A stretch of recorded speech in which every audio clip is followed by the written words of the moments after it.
The political machinations of Darth Sidious had set in motion events that would forever alter the fate of the galaxy. Though the Trade Federation's army suffered defeat, and Viceroy Gunray was captured by Queen Amidala's forces, the greater loss came in the death of Jedi Master Qui-Gon Jinn, struck down by the Sith assassin Darth Maul. Jinn's demise sent ripples through the Force, a loss that deeply affected his former master, Count Dooku. However, Maul himself fell soon after, seemingly slain by Obi-Wan Kenobi. Sidious, ever calculating and ruthless, showed no sorrow for his fallen apprentice. He was already prepared to recruit another, someone more powerful and more refined. Upon hearing of Qui-Gon's death, Dooku, disillusioned with the Jedi Order and enraged by the Sith Lord's manipulations, sought out Sidious at their secret rendezvous, the Lee Merge power building, in the industrial underbelly of Coruscant known as the Works. What began as an impassioned confrontation soon became a pivotal moment in galactic history. Dooku lashed out at Sidious, accusing him of making him betray everything and everyone he had once held dear.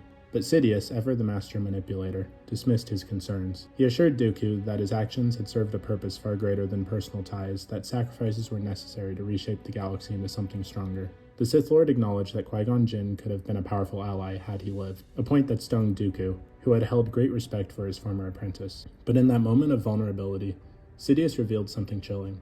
Despite all Dooku had done, he had never fully trusted him. The revelation unsettled the Count, who quickly reaffirmed his loyalty, stating that he had never failed in his duties. Yet Sidious remained firm. If Dooku truly sought to stand at his side, he would have to prove his allegiance beyond question. What neither of them realized was that Jedi Master Yaddle, a member of the Jedi High Council, had secretly followed Dooku. Emerging from the shadows, she urged him to turn back, to help her defeat Sidious, and undo the damage that had been done. For a moment, Dooku hesitated, caught between his old life and the dark path before him. But Sidious would not allow doubt. He commanded Dooku to kill Yaddle, a final test of loyalty from which there could be no return. With his fate hanging in the balance, Dooku ignited his lightsaber and engaged Yaddle in a fierce duel. Though she fought with immense skill and determination, Dooku's formidable prowess in combat quickly gave him the upper hand. As their blades clashed, Yaddle made one last plea, revealing that she had stepped down from the Jedi Council, acknowledging that they had been wrong about him. But it was not enough. Sidious watched, grinning as Dooku pressed the attack. In the battle's final moments, Dooku slammed Yaddle into the frame of a massive doorway and used the Force to pull the lever, causing the door to crash down on her. For a moment, he believed it was over.